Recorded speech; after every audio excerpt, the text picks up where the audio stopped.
Tesla says that this city, this state, this place, this part of the world is the blueprint for the future of the planet. It says if they can do it, this is proof that everyone else can do it. So what exactly do they mean? Where are they talking about? And what has been happening in this place? Well, I've talked about it on the channel a number of times because it is absolutely remarkable. Hello, my friends. Welcome to the channel. I'm the Electric Viking. My name's Sam Evans. Love to see you at Fully Charged Live. It's on in less than a week. It's on a few days now. It's going to be amazing. In Sydney, biggest electric car show in the world. I'm not just talking about electric cars here. We're talking about batteries. We're talking about skateboards, electric skateboards. You can come and ride mine if you want to. We're talking about everything electric. It'll be there. Make sure you are too. If you want to get tickets at 10% discount, I'll put a link in the description below. Tesla says South Australia is the blueprint to batteries replacing coal and gas, one plant at a time. Now, Tesla is referencing the grid of a city called Adelaide here in South Australia. It's the biggest city in the world where the combination of batteries, solar, and wind have been proven, categorically proven that the naysayers, first of all, are wrong. And they all got it wrong. Their so-called expert engineers all got it wrong. Geniuses all got it wrong. Those of you still emailing me, telling me I'm wrong, you're wrong because it's working. Now, this is a categorical proof that it can work, that Tony Seba is right, that it will work. So what are they doing? Well, first of all, Tesla and Elon Musk have a reason to be saying that South Australia is the place where it will work. First of all, they're the ones that made this start. They made this start. Tesla offered to come in and save the state's electricity problems. Electricity was a nightmare in the state. The state was saying, what are we going to do? And Elon Musk famously said, I can fix the problem. I'll do it in 100 days. If I don't do it in 100 days, we'll give you the solution for free, which was a big battery.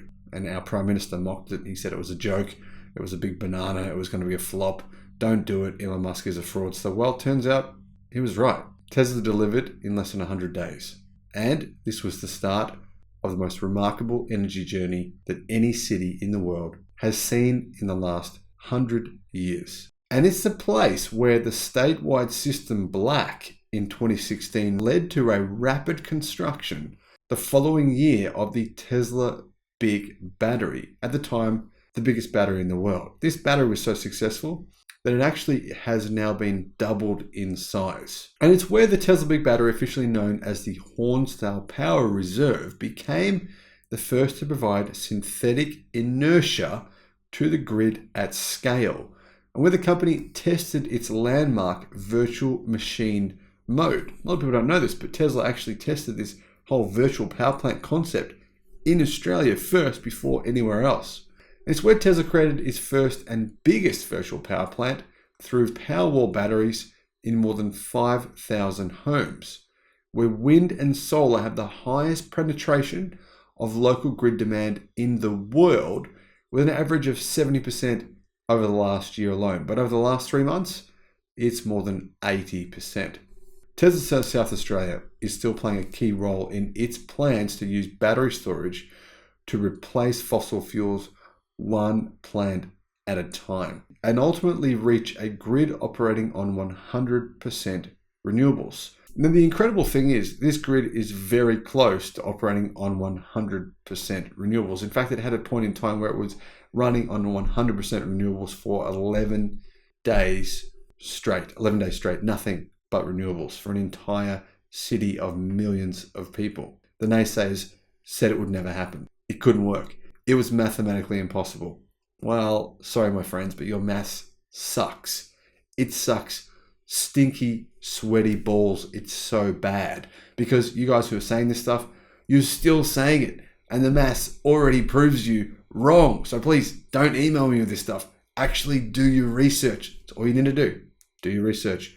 You'll find out the equation. You'll find out the solution. It's not nuclear. It's not coal. It's not gas. It's not some sort of fission-powered whatever. It's already here. The achievement in South Australia has been key to Tesla's plan to rapidly ramp up production, says reneweconomy.com.au, of stationary battery storage to at least 1 terawatt hour a year and beyond as part of its plans to have battery storage replace fossil fuels. Tesla said, "We have one grid operator that's utilizing virtual machine mode, and they say they will not operate their grid at 100% renewables unless they have this feature, unless they have virtual machine mode working," said Mike Snyder, the head of Tesla's Megapack, at the Investor Day event. They tried without VMM and it didn't work very well. Virtual machine is like synthetic inertia, where you turn the battery power plant through software into behaving like it's a giant spinning machine, literally, Snyder said. And that inertia stabilizes the grid. You don't need a giant spinning machine. You don't need a huge fossil power plant or a giant hydro turbine. You just have the battery do it. And you can program it to whatever you need at that part of the grid, or even have it be dynamically changing as the grid conditions change. And here is the solution. Here is the part of the engineering genius that Tesla have come up with that actually solves the entire world's challenge. Getting a grid to work using simply only batteries, wind, and solar. A lot of people say it won't work because of all these grid reasons. I'm not going to get into the science behind it. They say mathematically it won't work, but Tesla has solved that mathematical challenge, and they've just disclosed that at Investor Day. No one actually picked up on this. No one really seems to care about this because they're more interested in a cheap car, which is understandable. But actually, this is the biggest solution that's been offered, possibly in the history of the planet. If you think about it, truly think about it, Tesla not only are offering this solution, they're offering the batteries to do this. They're offering the software to do this. All you need is the investment. All you need is to be smart enough to recognize that Adelaide, South Australia, in combination with Tesla, have already proven this can be done. Tesla says it is rapidly improving the specifications and installation costs of the Megapack batteries, increasing the installation speed by 4 times and cutting the total labor in construction and manufacturing by 3 times. I don't know how they do that. It's amazing. We think that this is key to unlocking our ability to scale and our customers' ability to scale with us, Snyder says. We need to be laser focused on reducing that time for when the Megapack leaves the factory to when it is operational on the grid. Tesla's Megapacks now use lithium iron phosphate batteries. They now cost Tesla much, much less to actually manufacture, to actually provide to the customer. And they last for more than twice as long. The new lithium iron phosphate chemistry, or at least lithium iron phosphate chemistry in and of itself, will last much longer for stationary energy storage and is a much better solution. But Tesla's biggest battery partner, CATL, manufactures sodium-ion batteries, which have some significant advantages of their own over and above Tesla's existing lithium iron phosphate cells. There is a good chance Tesla will begin using these sodium ion cells by the end of this year. Now, Tesla points to the experience in South Australia's virtual power plant and the huge savings it says were delivered to customers last year, particularly in the midst of the energy crisis that saw power prices surge in Australia, hitting ridiculous levels.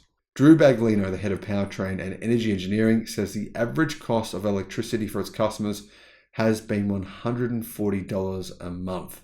If the customers had solar and a Powerwall, but the battery wasn't integrating with the grid much, that cost fell to $70 a month. If the software was engaged to operate as a virtual power plant and could operate in an intelligent way to provide grid services, then the cost turned into an average monthly revenue of $61 a month, or over $700 a year for every customer. We can actually pay the customers to bring their energy services to the grid, Drew Baglino said. That's what happened in South Australia this year. This represents the future South Australia, in particular where solar and wind supplied 70% of South Australia's energy in 2022.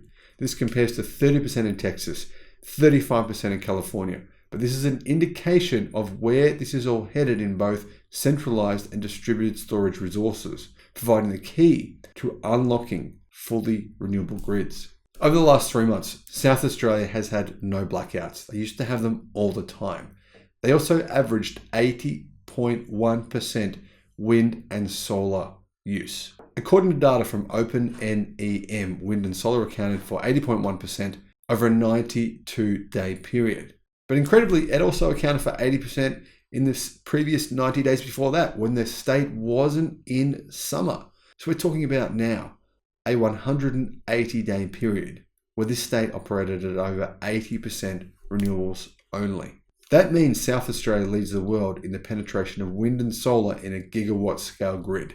No other state or country comes even close. And this is made all the more remarkable by its relatively thin connection to other grids.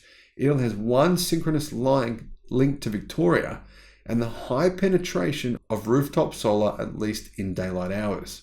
Wind accounts for the bulk of the output in the summer at 46%, but rooftop solar accounts for 26%, despite its daytime limitations. Now, having a look at the history of this state, it's very evident this can be done anywhere.